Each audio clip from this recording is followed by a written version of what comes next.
Joel Embiid just underwent emergency surgery for appendicitis, but what exactly does that mean for his body and, more importantly, his recovery timeline as an elite NBA athlete? So what is appendicitis? So if we take a look at our anatomical model here, we're going to remove the small intestines. If we go really deep and take a closer look at the large intestine seen right here, we see this tiny little extension of the large intestine, and that is your appendix. When the appendix becomes blocked, or often by stool infection or swelling, it can become quickly inflamed or even infected. That can lead to some issues like severe abdominal pain, typically in that right to lower quadrant where it's located, nausea and vomiting, and even a fever. So the danger, if left untreated, the appendix can rupture and spill infection into the abdominal cavity. This is called peritonitis, and it can be definitely life-threatening. So interestingly, the appendix is considered a vestigial organ, meaning that we actually don't need it to survive.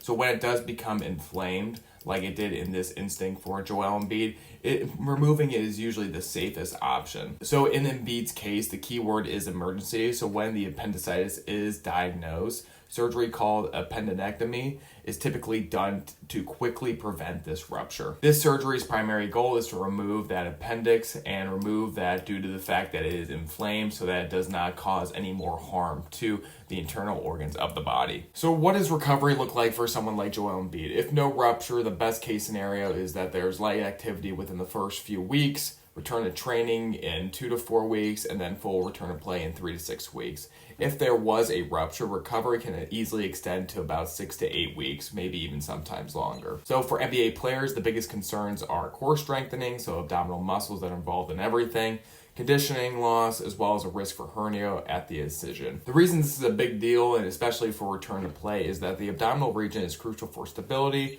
power transfer, as well as rotational movements. So even though this isn't a basketball injury like a knee or ankle issue, it still affects explosiveness, balance, and endurance. So while an appendicitis does sound scary, and it is a very serious condition, it also is a very treatable condition with a strong recovery outlook. So for Joel Embiid, he is also listed as not going to be playing at all in the play-in tournament.